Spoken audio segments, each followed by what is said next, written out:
and this is your official UFC 256 main event fight prediction.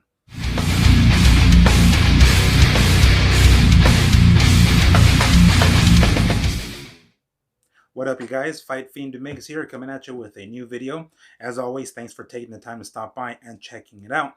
Alrighty, it is upon us. It is Fight Week UFC 256 this Saturday, December 12th on ESPN Plus pay-per-view, and this is your official UFC 256 main event fight prediction. Alright, so this weekend, this UFC 256 card is main evented by a UFC Flyweight Championship fight between current champion Davidson Figuerato taking on challenger Brandon Moreno. Now, this is a bit of a unique scenario with this particular fight because these guys, both of these guys, literally just fought 2.5 weeks ago. Like 2.5 weeks ago, this Saturday will be officially 3 weeks, 21 days. And if I'm not mistaken, that now holds the record, or I guess Figareto now holds the record for the quickest turnaround for a champion. So now he's in the record books. Bam, quickest turnaround, 21 days. Holy fuck. Now, will that play a part in this fight? I'm going to touch on that a little bit later on. But before I get onto that, anytime I do fight predictions, particularly in MMA and the UFC, I like to take a look at a fighter's last 3 fights. There's a saying in the fight game, you're only as good as your last fight. When it comes to boxing, I feel that's a little bit more accurate. With MMA's unpredictability, I feel like that isn't so accurate, so I like to take a look at their last 3 fights. All right, so we're going to start first with the challenger, Brandon Moreno. Assassin Baby, or Baby Assassin. Fuck. I'm a fan of his, and I can't get his goddamn nickname right. Assassin Baby is what it is. All right, so we're going to start first with like the third of, not the most recent fight, but the third one, I guess. That is Kai Kara France. This was in December of 2019. He won by unanimous decision. After that, he fought Jose Formiga, which is a top flyweight. Also won by unanimous decision. And that was March of 2020. And then his most recent fight, which was the aforementioned most recent fight, literally 3 weeks ago, Brandon Royval. That was considered a TKO by punches. That was on November 21st, so it was a couple of weeks ago. I have my laptop here to my right, so if you see me turn to my right, you know why. Starting with that most recent fight with Brandon Royval, probably not the way Moreno would have liked to have won that. If you guys remember that Royval dislocated his right shoulder, if I'm not mistaken. Is it right? Yeah, it was the right shoulder. Immediately after the fight, Royval's cornerman actually kind of put it back into place. If you guys watched that fight when it happened, I don't even really remember, or I didn't really see or catch where the dislocation happened. I just saw that Royval started grimacing and started kind of yelling, and for a quick second Moreno kind of looked up at the ref like, are you going to stop it or what the fuck? And the referee wasn't jumping in, so Moreno just started landing these hammer shots, and eventually the referee stepped in.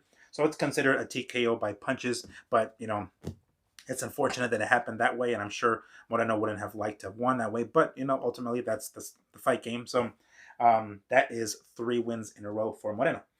Moving on to the champion, Davidson Figuerato. Going back to February of this year, he fought Joseph Benavidez. Now, that was the first time that he fought Joseph.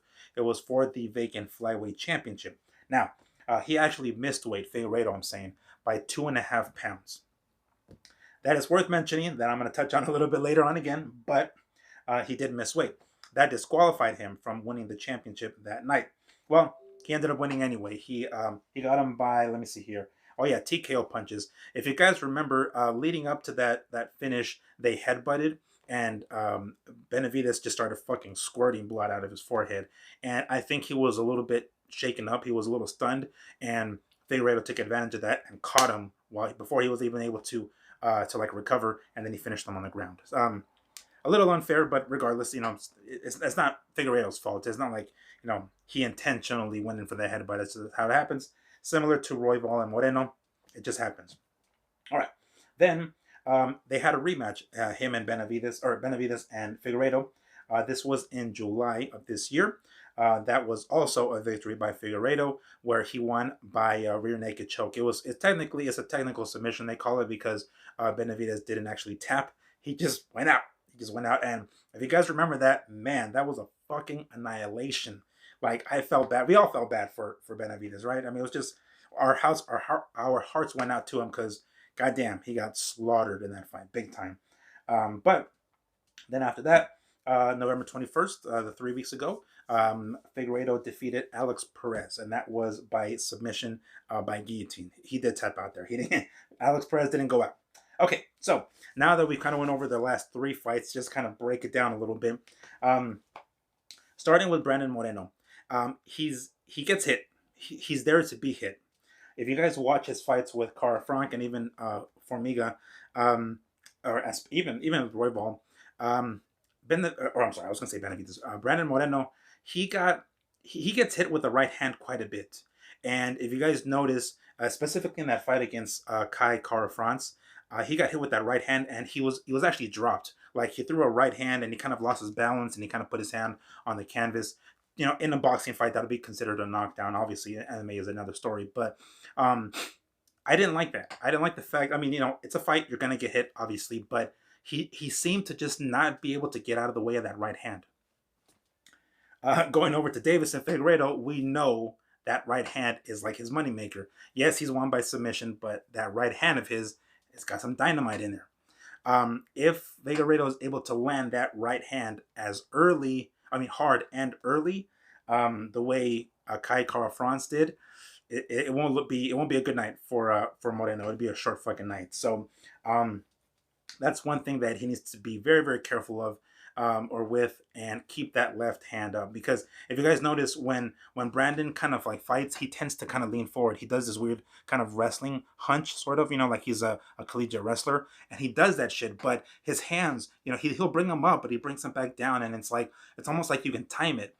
If Figueredo is able to time it and land that right, it's nights out for Moreno. So it's no secret. I mean, you guys can tell. I'm Latino. I'm of Mexican descent, so I do tend to root for the Latino fighters. My dad actually was raised in Tijuana, and Brandon Moreno is from Tijuana as well. So we're kind of rooting for him. I'm gonna say kind of. We are rooting for him. I'm not gonna say, but I'm not going to allow my fandom for any particular fighter to cloud my judgment or somehow sway me in one direction or the other. I just try to take a look at the facts and try to take a look at these guys' most recent fights, and then gauge it from there and determine what my prediction ultimately comes out to. So, taking a look at these guys' fights, it's a tough one. I'm gonna be rooting for Moreno 100%. I just don't think he's gonna be able to do it tonight. I'm sure you guys already hear where I'm going with this. I suspect that Davidson is going to win this one. I do think it's going to be early. I think it's going to be in the first or second round. I feel like it's going to be similar to that second Benavidez fight, where he's going to stun Moreno, and on the ground he's going to catch him with something. I'm going to say probably a guillotine, the way he did with Alex Perez. He's going to stun him, and Moreno's going to probably shoot in for like a double, trying to maybe shake off the cobwebs and buy himself some time, and he gets stuck in a guillotine. So that's going to be my final prediction. I think that Davidson Figueredo is going to win by, we'll say, I like to be specific. Anybody can give you a prediction. This person will win, this person will win. It's a fucking coin toss, right? But if they tell you who and how and when, that's when you know that they know their shit. So even if I'm wrong, I don't give a fuck. But I like to be specific. I think Figueredo's going to take it. Second round guillotine. That's what's going to happen. He's going to hurt Moreno. Moreno's going to drop to his knees, trying to go for a double, trying to buy himself some time, and he gets stuck in a guillotine. All right, so there are a few things I did want to mention that like I said, I don't want to cloud my judgment on the fight. I do think Figueredo's going to win by second round submission, guillotine. But a few things. Number one, back in 2018, Brandon Moreno was cut from the UFC, and he was kind of sort of demoted, I guess, to the LFA. So that's kind of like the minor leagues, right? As a matter of fact, that's on the UFC Fight Pass. If you guys watch that, where he won a championship there actually. So he has championship experience, if you can call it that. And when I mean by that, I mean earlier in his career, he actually fought Sergio Pettis, where he lost a 5-round decision.